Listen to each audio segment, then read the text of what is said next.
This podcast is sponsored by nobody. Hey dudes, welcome to Splat from the Past, the only 80s themed horror sci-fi show where things can get totally radical.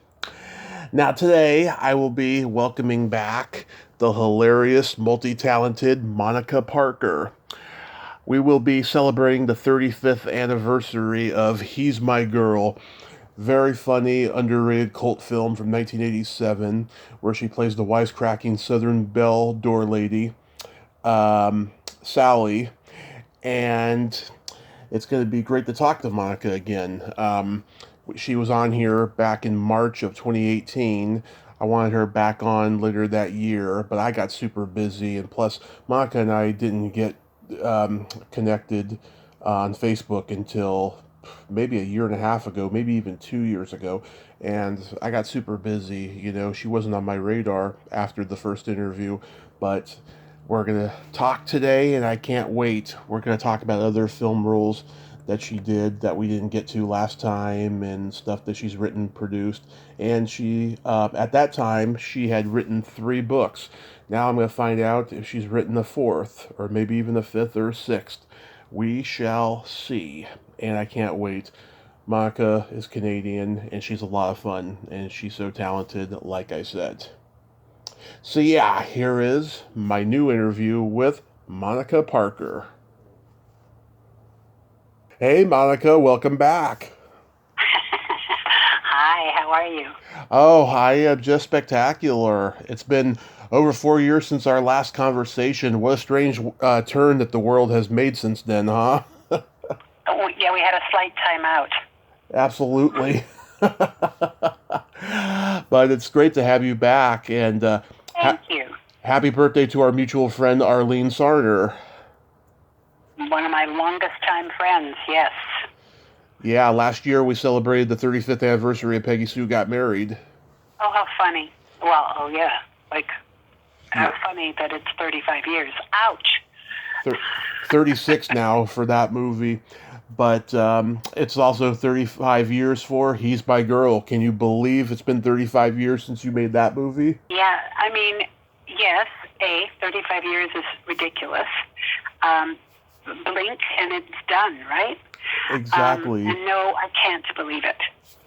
Yeah. Nothing makes any sense. Yeah. Right? And when it comes to time, nothing makes any sense. No, time goes by fast. I know. And honestly, because of COVID, I feel as though I can't figure out my life. And I feel like this is a common problem. That people say, well, when did you do that? I'm going, well, I think it was last year. No, it wasn't last year. No, because we didn't work last year or the year before. So it's like that. And it makes me feel strangely out of the loop of normal. But I think that's common, right? Right. So I remember last time you told me you couldn't remember if you auditioned or Gabrielle Beaumont offered it to you. So what do you remember about that movie? Yeah. First of all, I remember wearing a chauffeur's outfit. Right. It was one of those moments, yes, I think it was offered to me, and I had really no idea what that movie was about when I said yes, because, an actor says yes to anything, or pretty much, and what I remember about that movie mostly, seriously, is Jennifer Tilly's voice. Because Jennifer Tilly has just got the strangest, it's a little bit like this, right? Yeah. And that's the major thing I remember. I also remember, it was one of those movies where it was such an unusual and odd and strange little film. And, my job in life is A, to try and do a good job, and secondly, to have a good time. Maybe it's the other way around, have a good time and then try and do a good job. And I just remember having a good time on it. It wasn't a particularly great script by any means. Yeah. And it wasn't a particularly good film. Some people have a lot of affection for that movie. But it wasn't something that I went away going, oh, I love what I just did, or I love this movie. I just sort of went away shaking my head going, I hope people will watch it, but I have no idea. Yeah, yeah. I mean, for the first time I saw it on HBO back in the late '80s, I think it's hilarious, and I watched it again recently, and I think it really holds up. What's funny about that movie is that in that weird way, it was ahead of its time. Yeah.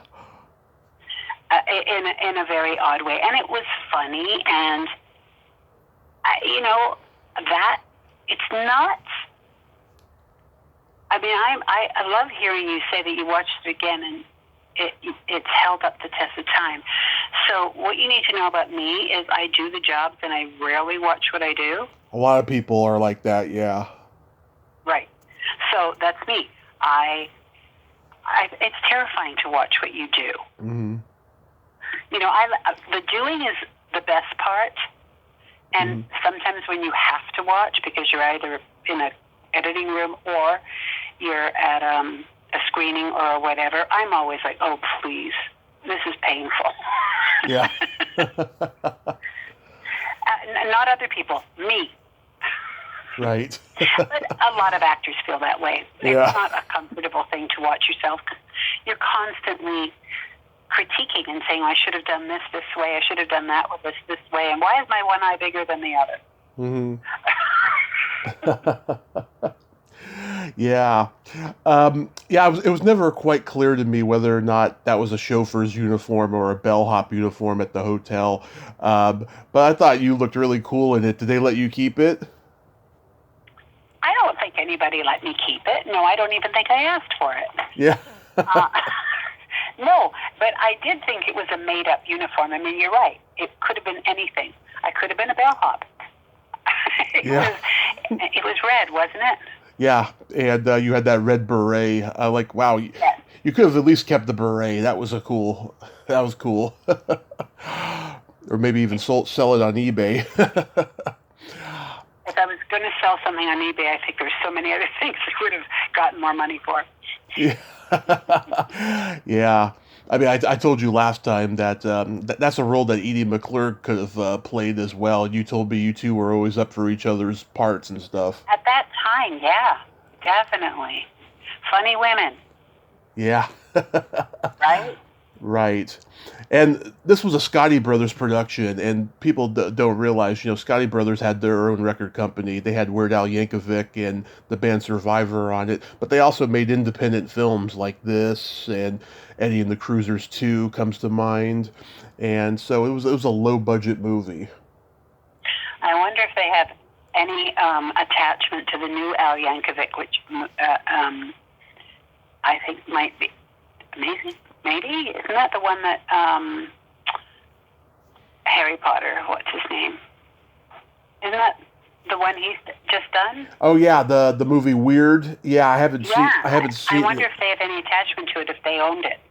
Because I bet you that's going to be a really great movie. It came out, everyone's telling me it's great. Yeah. It looks like it might be. I was excited. I mean, I haven't seen it yet, but I think that there's a lot of money invested in that movie, and I also think he's a wonderful actor. Yeah, Daniel Radcliffe. Yeah. Yeah, totally. My favorite line you have is when you see Mason in those Hawaiian clothes after he was forced to be naked, which, by the way, that scene where he's like squatting in the sand, oh God, it's so fucking funny. I crack up every time I see it. And you say to him, hey, Macy, where'd you get those clothes? Macy's? I actually remember that line. Yeah. Shockingly. Always. 35. This 35 years thing, there's not a lot of lines I remember from that movie. It's a long time ago. Yeah, or like you're eating that hamburger and you're like, I saw Tasha this morning. I saw Tasha a little while ago because you've been drinking. Mm-hmm. Yeah, and you do that drunk dancing and you do a split. I remember that. I wonder if I could still do it. I wonder if you hurt yourself. No, Probably not. I'm bizarrely flexible. But anyway, Yeah. we're not going to discuss that. Yeah. Yeah. No, I think you do a great job in the movie. You know, it must have been hard not to laugh at T.K. Carter in drag, though, because he was so funny. He was really funny and and lovely. You know, when you get to be funny and nice, those are good things. Yeah. I don't know what he's been up to lately and stuff. That guy should make a comeback, because back in the 80s, he was in everything. I wonder what happened to him. Yeah, I have no idea. I have no idea. Have you ever interviewed him? No. You should. I would like to. I don't know where he's at. He's not on social media, and I haven't met anybody that's close with him. I don't know. Call SAG, find his agent. I bet he still has one. Oh, I stay away from the management thing. They put you on like a year-long waiting list to wait for something to come out, you know, and I don't even care about what's coming out. I want to talk about the past, you know. Right. And a million other things. But yeah, Sally, she became a world-famous mud wrestler. It says at the end there. And Mason started a nude colony. Reggie stayed in Hollywood and started a salon called the Champagne Douche.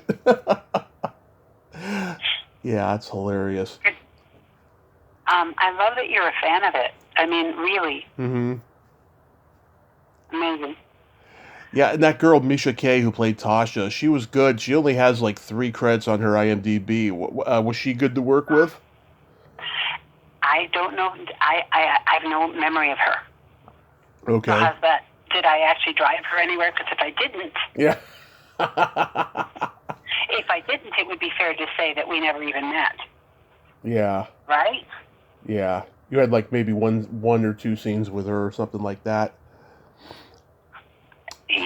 That's a terrible thing to say, but I don't remember her, and that has nothing to do with her. It's just, again, 35 years ago. Yeah, people forget people forget certain people, so I understand. Well, it's not about forgetting certain people. I think it really is.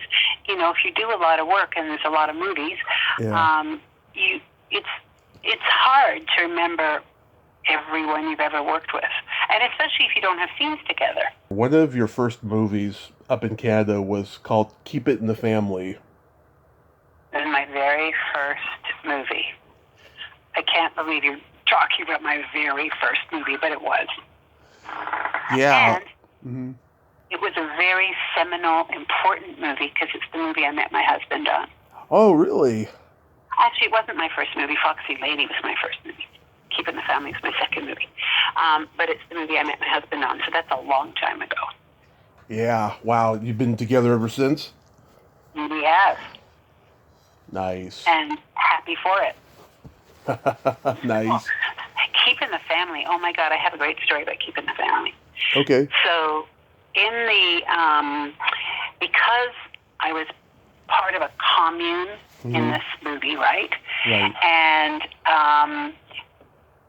the guy, his name, I mean, crazy, but his name is Michael Kirby, and it was probably one of his first movies too. We were all pretty young, and there's a moment in this house, this commune, where there's a fight going on, and he is the guy who's instigated this fight, and he blows up, and he picks up a bowl of pasta and hurls it at the wall, and then he picks up this chair, which was supposed to be a breakaway chair, and is supposed to hit me on the shoulder, which he does, only he picks up in his moment of frenzy the wrong chair and cold cocked me and knocked me out. Wow. We're still friends to this day. Wow. How long were you out for? Oh, minutes, but it was, it scared everybody in the production. And it's one of those things that happens, in the frenzy of a moment, and you get caught up in it, and he just grabbed the wrong chair and did what he was supposed to do, except it was the wrong kind of chair. Did you work with Patricia Gage? It did. We all did, yes. Yeah. Yeah, anything you remember about her? No, first of all, her character was to play someone cold and kind of cold and snotty. So, I don't think Patricia Gage is cold and snotty, but in the film, she certainly was cold and snotty. Well, yeah. And we were young, so I might have at the time been terrified of her. Mm-hmm. And then, the lead male, John Gavin, who a name from forever. I mean, he was one of those old leading men from he wasn't old at the time, Yeah. but I mean, one of those leading men from the Way Back When machine. I can't remember, like probably in the 50s and 60s, he was that kind of leading man. Yeah, and he was also Ronald Reagan's first ambassador. That's right, and he was married to an actress, who became also a first lady or something. That's right. What was her name? Constance something. Constance Towers? Yes, that's it. Yeah. Yeah. So, yes. That movie. So that movie has a great deal of importance in my life. I got knocked out and met my husband. That's so awesome. Then... And, yes? Go ahead. No, I was just going to say, in order to... Because I didn't have a lot of time with this handsome man that I ended up wanting to marry, knowing I was going to marry. So I had, when I was finished my time on the movie, I came back. This movie was shot in Montreal, and I lived in Toronto. And so I took all the money I earned and went back to Montreal and stayed in the same expensive hotel, pretending I had more days on this movie so that I could spend more time with this man to convince him to marry me. Wow. Nice. Then you do My Pleasure is My Business, which is kind of a porn satire, right? Oh my God. Yeah, really.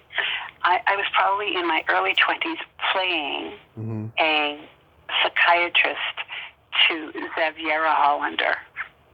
Dr. Frida Schluss, was she Swedish? Not in real life. Yeah, I can't believe Al Waxman directed it. Everybody remembers him from Cagney and Lacey. What was he like? Well, I knew him since I was a kid, and because he was so well known, and also because his wife had dresses made at my mother's fancy dress store. So I had known him forever. He was a lovely, warm, funny, kind human being. I have nothing but goodness to say about him. Oh, that's good. Yeah, talented guy. Yeah. But it was, and same guy who hit me on the knocked me out was in that movie too. Oh yeah. So we just stayed away from chairs. Yeah.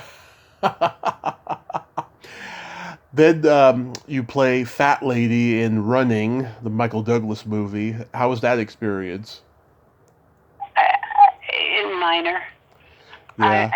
I mean, it was a pleasure to be in a movie that, I preferred much later on when I did another movie with Michael Douglas, where I had a real role.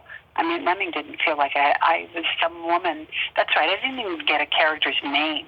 Mm-hmm. I mean, it was great to be a young actor getting a role in a big movie.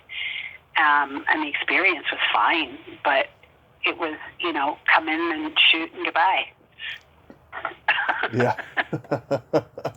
What movie did you do with him later? I did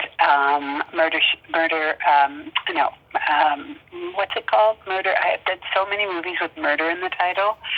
I will tell you in 1 second because I can't remember its title this minute. It's a big movie. Okay. Why am I? Is it more recent? Wait. Yeah, much more recent. I'm just trying to remember its name. Let me see if I find it.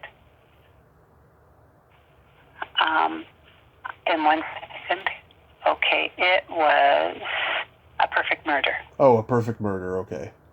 Yeah, Gwyneth Paltrow, Michael Douglas, Viggo Mortensen. Mm-hmm. It was a wonderful experience. That was a great movie to be in. Nice. And then you were on a sketch comedy show called Funny Farm? Oh, for years and years, yes. Yeah. And weirdly, I played a Ukrainian farm woman. Not weirdly, but just given the times we're living in. Yes, I played a Ukrainian farm woman in every episode. But it was a really good show of that nature. It was funny. It had music. It had sketches. It was, very much the kind of thing that people did in the 70s. Like there was a lot of those kind of shows, and I was in a lot of them. The Kenny Rogers show, the Bobby Vinton show, like all these big splashy variety shows, weekly song and comedy shows. Variety shows, yeah. Yep. That they don't make anymore. Yeah, God, they were great. Yeah, it looks like you guys would have celebrity hosts like on Saturday Night Live. Exactly. Yeah, I met a lot of people. It's what got me to Los Angeles, or partly what got me to Los Angeles to live. And those were great. They were fun. Yeah, see, there's like Judy Carn, Irwin Corey, Billy Van, who played Dr. Frightenstein. Billy Van, what a sweet man. Yeah, I interviewed Mitch Markowitz last year. Oh, yeah, of course. Yeah, what a character that guy is. And, oh, wow, Valerie Bromfield, I know her sister Lois. She's been on here a couple times. Wow. I used to be very good friends with Val. I have no idea where she is. Yeah. She's not on social media, but Lois is, and I see Lois's postings every day. Oh, I had no idea. Oh my God, you were in the audience of Saturday Night Live. It says. What says that? On IMDb, you were an audience member on Saturday Night Live in the 70s. Yes, I went to go and audition. Mm-hmm. I'd been invited to audition, and then got so terrified that I said no. Well, I was very close friends with Gilda Radner. Right. And it was just too stressful for me. Just the whole idea of it was terrifying. How's that? Yeah. So I opted not to do it. So yes, I was in the audience there to watch Gilda. That's funny. I never knew that it would put something. I know, it's crazy. In the audience, that is so random. Yeah, uncredited audience member. Buck Henry and Gordon Lightfoot were on. Yeah, that's crazy. Yeah, I've talked to some of the writers from that period, and God, they just loved Gilda. And last year I did a tribute to Gilda. She would have been 75. I interviewed the woman who made a documentary about her. I loved Gilda. She was an amazing, beautiful human being. A real loss. Seriously. Yeah. I still can't believe it. It's been that long, too. I know. And I had seen her in the supermarket a week before she died. And we were just standing talking, and I knew she was sick, but and then awful. A year before she died, she was scheduled to host Saturday Night Live, but then a writer's strike happened, and she didn't get to do it. Yes, that writer's strike messed up a lot of people's lives. In '88, yeah, that was bad. Really bad.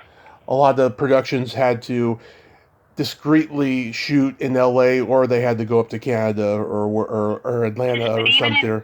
Even in Canada, they finally just said, no, you can't, because you're either in support with us, and the guild was the same guild, only the Canadian version. So, we thought that it would be a sort of a bolt hole to go and make money, but it wasn't. Yeah. You did a low-budget horror film called Terminal Choice. Anything you remember about that? Nothing. Yeah. I got nothing. I remember the name, and it was a low budget. It must have been a really low budget if I don't remember anything. I saw it on YouTube recently, yeah. I have no idea. I know the title, but I haven't a clue. So I'm sorry, I'm not helpful. It's okay. Robert Joy was in it, and that's all I remember from watching it recently. Oh, I remember him, yes. Of course I remember him, but I was just flashing on the movie. So yes, I do remember him. Yeah. He was good at playing bad guys. Um, Yeah, that's so weird. hmm How about Tall Tales and Legends, the Shelley Duvall kids series? Oh, that was fun. That was great. I mean, those were really wonderful little scripts that were really smart and really interesting, and Hmm just they were because it was an anthology and there was a series of them. hmm It was one of those great gigs that actors got paid well for, and yeah, it was fun. Yeah, great cast too. Michael York, Sally Kellerman, who just passed away. Um, Charles Did a Flet. movie with Oh, go ahead. my Sally. I loved Sally. I did a movie with her Hmm much later. Trying to remember what it was called, but I can probably find it. Yeah. Um, All's Fair. It was Okay. Sally Kellerman and Jane Kasmerick and George Siegel Okay. and the daughter of, I'm trying to remember his name. He was married to Julie Andrews. Not Blake. Not Blake Edwards, They, right? yes, it was his daughter. Oh, Jennifer. Yeah. I've talked to Jennifer. She's one of my favorite interviews. Oh, that's amazing. So we were all in that movie. It was a really fun movie to shoot. Hmm And I played the referee, and it was a paintball war, hmm the scene I'm talking about. Yeah. And I was the horrible referee. So they all set out to ruin my life, meaning the character, not me. And they put me in an outhouse and then rolled me down a hill, supposedly with me in it. Yeah. And then when I came out, I was covered in what appeared to be excrement, but was a mixture of chocolate and peanut butter and was disgusting, Yeah. but very funny. A good way to pull it off too, I have to say. Wow, that's Yeah, awesome. that was a fun movie. That was good. And Sally Kellerman, just such a great, wonderful actress, comedian, human, and eccentric. And I Hmm loved every bit of her. And Jennifer was great to work with. Yes. Everybody was, well, it was one of those movies where you just had fun. It was really a fun movie. Yeah. Jennifer loved how, like, I was a huge fan of her dad's work and stuff. I was, quoting lines and talking about specific scenes, like I just did with you with "He's My Girl," Right? and she loved it. And she's got a real boy's sense of humor too, so we got along great. You guest starred on the Ray Bradbury Theater with John Glover, Silent Towns. How was doing that? That was a fantastic, in so many ways. First of all, John Glover is a great person Hmm and a fantastic actor. And it was shot in New Zealand. So it brought us to New Zealand, which was extraordinary. hmm And, it's a Ray Bradbury tale, so it's weird and odd. And I played the last woman left on Earth who meets him on last woman on Mars. Yes, not Earth. And meets him through some radio thing, transmission. And he comes to meet me, and I decided, because he's the only man left, I meet him wearing a complete replica of Lady Di's wedding dress, Wow. terrifying him, yes, immediately. But it was there's parts of New Zealand that potentially look like Mars. It was an expensive shoot. Like, they spent a lot of money on it, and it was quite striking and wonderful to work on.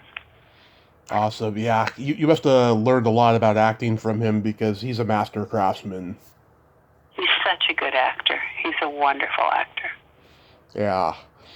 And did you get You know to? what? Oh, go ahead. I was just going to say, it's always easier to work with really good actors because it brings out the best in another actor role, like in me. Yep, I agree. Did you get to actually meet Ray Bradbury? No, Oh, okay. no, he was really old at that time, hmm and then passed away. How about the X-Files? X-Files was great. I did the pilot. Oh, that's right. That was the pilot. Yeah, it was great. You know, again, pilots, high stakes, so everybody is slightly on edge, meaning the producers, because they don't know what they have yet. Yeah. You know, but David Duchovny was great, and Gillian Anderson, I didn't really get to know her very well, but she seemed perfectly nice, and she's a brilliant actress. And another actress I just interviewed, Gabrielle Rose. Oh, I remember Gabrielle, yeah. Yeah. I talked to her a month ago. I like her a lot. She's a British Canadian, right? Even though she doesn't have an English accent, she just has that that classiness of a Brit. When she talks, she's a lot of fun. I too am a Brit, so Yeah. Did you know that? Actually, I thought you were Scottish. Well, that makes me British. Okay. Scotland is part of. That is true. That is true. Yeah. I mean, when people. My dad was English, as in from the UK, and yes, I was born in Scotland. Yeah, because when people talk about Scotland, they think of the kilt and the bagpipes and like it's like the accent is similar, but yeah, it's kind of the same but different. I don't really know how to describe it. I can do it for you. If Okay. you're Scottish, you sound like this, and you talk with a Glasgow accent or a Scottish accent. Mm-hmm. And if you're English, you talk with a completely different accent. Okay. So it's very different, and it depends what part of England you come from. So my dad was from Wolverhampton. He talked like that. Mm-hmm. And you weren't born with an accent? I didn't speak until I was about a year, so I wasn't born with it. Okay.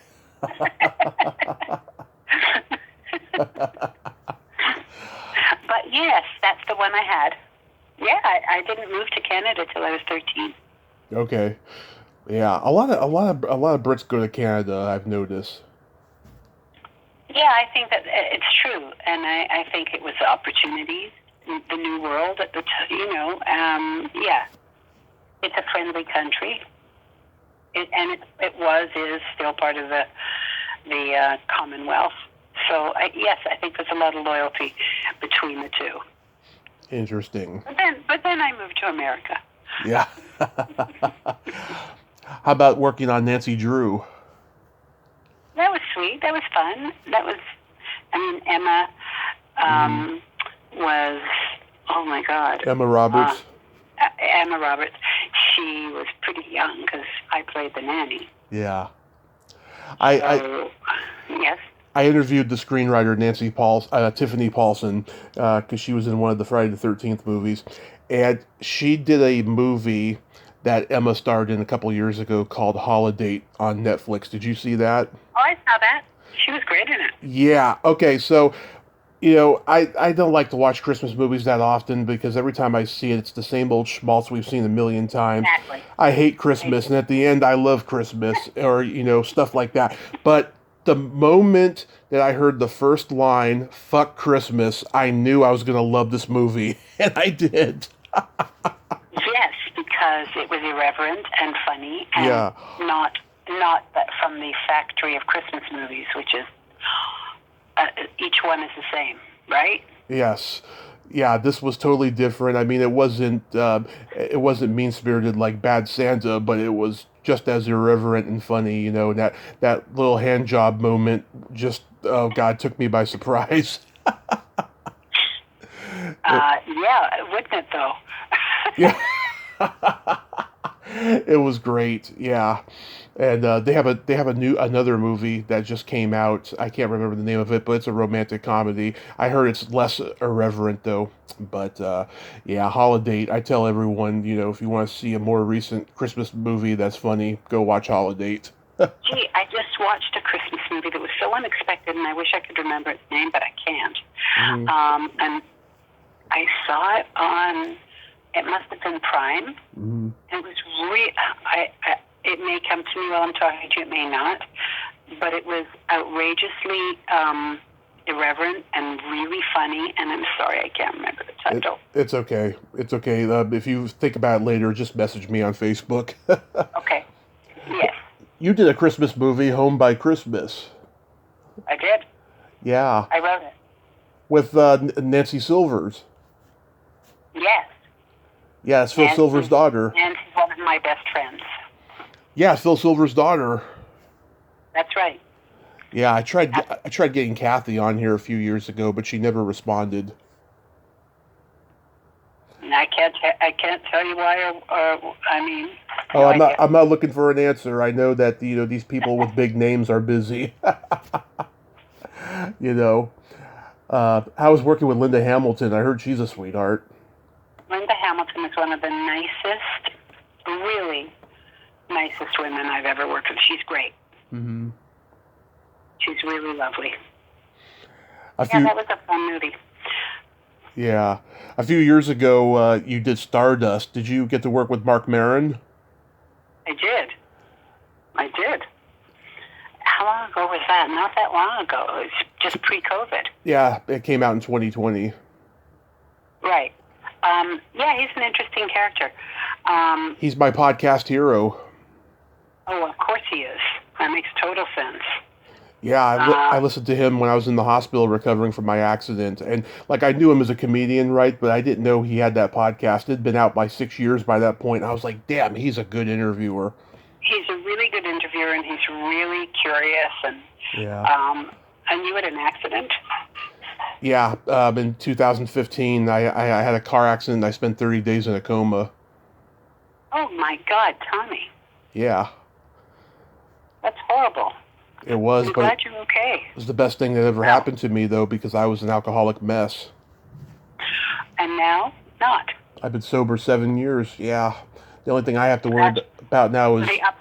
Go ahead. I'm sorry. The only thing I have to worry about now is weight loss and diabetes. Other than that, I'm fine. Well, the upside of the downside, right, is getting in an accident and sobering up. Yeah. I'm so lucky, it's been a miracle every day. I'm pinching myself. Well, congratulations on that. Thank you. Last time you were on, we talked about A Kiss So Deadly. I have fulfilled 2 dreams of mine. I interviewed Noelle Parker 2 years ago, and she was a lot of fun. We had a blast. We talked on the phone privately, like the day before or something, and she was so funny. And then a month ago, I talked to Dee Dee Pfeiffer. Oh, that's so amazing. Yeah, so that was another movie that I was a producer on. Yeah. And Dee Dee now in Big Sky. Yes, and she's also in recovery from alcoholism. We talked about that. Her and I become friends now. We email each other and we follow each other on Instagram. Every time I post a really inappropriate meme, she's the first one to comment and like it. That's funny. Yeah. That is funny. It's a blessing. She's going to start a podcast soon, she said, and she'd like me to go on it. So, yeah, I'll be happy to. That's good. Yeah, I've done a couple lately. I've been interviewed on a couple people's podcasts, so we shall see. Last time we talked, you had 3 books under your belt. How many do you have now? I had 3 under my belt. I think I'm writing my 5th at the moment. I actually am just in the middle of writing this. This book is my first novel. Mm-hmm. Yes, it's my first novel, I think. Anyway, yes, I'm writing it now. It's going to, at the moment, and this could change. At the moment, it's called Cut and Run. Mm-hmm. We'll see. Yeah, I don't know if the title will hold. I can't decide that until I'm finished it because I'm still. Of course. Just writing it. What's your writing process? Are you one of those people who writes 10 pages a day? I'm one of those people who takes a long time to figure out a story. Mm-hmm. And I make copious notes, And every time I start writing a book, I swear I am not going to put them on little bits of paper. Mm-hmm. But then I end up putting them all on little bits of paper because when the thoughts come to you, you don't have your book with you. It could happen in a restaurant. It could happen in the middle of the night. It could happen anywhere. So I spend an enormous amount of time gathering all the pieces of paper that I've written tiny things Mm-hmm. on that I pray to God I can read, and then have to, sort of sort this all out. It really is a disastrous way of doing things, Mm-hmm. but it seems to be my way. And then once the story is sort of mostly figured out, then I start writing, and it depends. I'll have days when I can write 10 pages and days where I can write 2. My rituals are certainly that I write in the morning. Yeah. I'm an early riser. I like to write all morning. And then I like to go out in the world and spend time with humans after being alone so much. My son always says that I'm an extrovert, but I think I'm actually an introvert extrovert. Yeah. I totally get it. I am too. I don't think you can be a writer and not have some introvert, but certainly my actor self is an extrovert, so it all depends. Yeah, I've been writing screenplays since I was 12, and in the last year, I've been working on my memoir. It's taken on a life of its own because I started it one way, and now I'm going to do it another way. I just gotta get focused, but it's kind of hard to focus when you got all these interviews to do, and then you got lots of personal stuff going on at home as well. But I think that's process. I do. Mm-hmm. I think it's process. I think I think it's a path. I don't think there is a one way to do anything, specifically writing.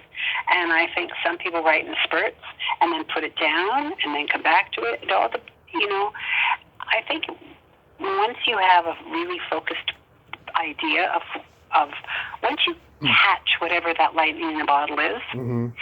you can then it'll just happen. That's what I really believe. I think everybody's process is different. I agree. You can't, Yeah.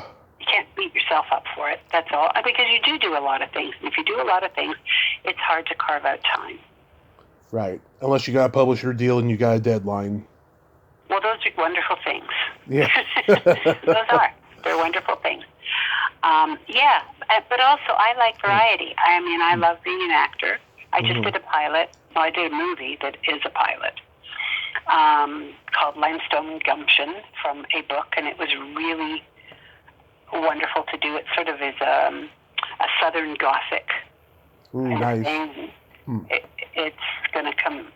Well, we're waiting to see if we get a pickup as a series, and if not, it'll come out as a movie, I guess, later this year. Nice. And yeah, it's great. It has Diana Ross's daughter in it, one of her daughters, and Rhonda Ross. Mm-hmm. She's wonderful, and there's some really great people in it, and I have my fingers crossed. We hope it will be a series. That's great. I hope it does become a series, maybe like a Netflix series or something. Well, that's I think their aim, the production team's aim. So we'll wait and see. The nature of what we do, we'll wait and see. Yeah. So we gotta play my secret silly game. This is something I've been playing with guests since the last time you and I talked. Okay. It's a series of silly slumber party questions, no win or lose, just pure fun. And how the game works is I ask you the question, you answer it, and then you ask me that exact same question and I answer it. And then feel free to comment on answers because they might be funny. Okay. She said nervously. Okay. Monica, are you ticklish? Am I ticklish? Yeah, kind of a little bit. I'm ticklish. Where am I ticklish? I don't think that's any of your business. Let me ask you, are you ticklish? Oh, yes. If you tickle me without warning, I might hit you in the groin. Okay, good to know. Yep, out of reflex. Good to know. So let me just check that off my list. Do not tickle Tommy unexpectedly. There we go. What's your favorite part of the body? And it can be anything. My My favorite part of the body, mine or someone else's? It could be anything you want. Lips. That's a good one. Let me answer that and get rid of it, okay? Okay. Hang on one. Sorry. Okay. Oh, they got rid of themselves. A clever of them. Okay. Yes, lips. What's your favorite part of your body or the body? The belly button. The belly button. Innies or outies? Either way. You're just a completely all about the belly button, no prejudice guy. Excellent. Exactly. And I have an innie, and it's very deep. Good to know. Get your shovel. Yeah. What color are your toenails painted? Coral. Nice. What color are yours painted? Right now, they're not painted. Last time they were like Easter egg blue-green. Interesting. Sort of algae. Algae is a toe choice. Okay. Exactly. What would you say is your best personality trait? I have so many. Oh, my God. My best personality trait is I actually enjoy other humans. That's a good one to have. What is your best personality trait? Well, being a Gemini, I have this balance of having empathy and also no filter. That could get complicated for you. It can. But the people who take the time... I'm trying to put that together for 1 second. No empathy. Mm-hmm. No, I have empathy and no filter. Oh, that's it. No filter, but you have empathy. Yes. So therefore, that would mean that you would say things that wouldn't be hurtful. So it's okay. Yes. And then my favorite question, is there a stinky smell that just makes you gag? Wow. Let me look at my menu. Wow,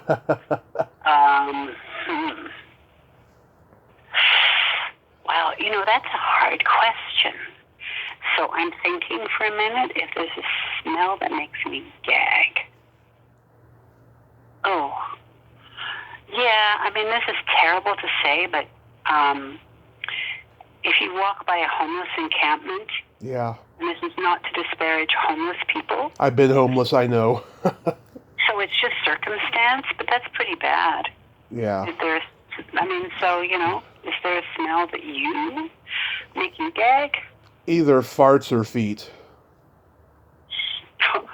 Okay, I'm with you. I guess I'm with you on both, but really, the feet? Yeah, if they're dirty. Because the farts will pass. Exactly. The feet, the stink remains. And so, yeah, that's bad. And if you're unfortunate enough to be sitting behind somebody in a theater and they've taken off their shoes or something, ew. Never experienced that, thank God. I must have, or I wouldn't have said it. Yeah. Yeah. I have a couple jokes for you. Yes. You know the difference between a golf ball and a G-spot? Oh, this is going to be a clever answer, isn't it? Yeah. No, I don't. A man rather spend 20 minutes looking for a golf ball. That's very funny. I don't have that problem. Okay, so when this is true appreciation, when I don't laugh out loud and I say, that's very funny. Okay. What do you call a boy that doesn't masturbate? Lonely. A liar. Also funny. Yes. So, is there anything else you have upcoming that you'd like to mention? Well, just this pilot, as I've said, and hopefully my novel. And yes, I'm going to be doing a podcast, but I don't want to talk about it because isn't everyone. So, Yeah. But I've been asked to do one, and I'm going to do it, and I'm not ready to talk about it. Awesome. Well, you got your first listener right here, Monica. Aw, you're so sweet. And it was really nice to talk to you, and I'm so glad that you are better from having had this terrible accident, and that it's also put you on a path that is much healthier. Oh, thank you so much. Yes, let's do this again. When you have more stuff to promote, and it won't be 4 years this time. I promise. Thank you again. It was Yes. lovely, as always, to talk to you and to reminisce about things that I've truly forgotten. Yeah. Have a happy holiday season and be safe out there. You too. Thank you. You Thank you. too. Bye bye. Bye. Well, there you have it. Monica Parker, ain't she a sweetheart? God, she is just a Canadian jewel in the rough. I just adore her so much. She's so funny. And yes, introvert extrovert is the best way to describe her. Well, until next time, this is Tommy Throwback Kovac saying there's no shame in living in the past because the present sucks. Later, dudes.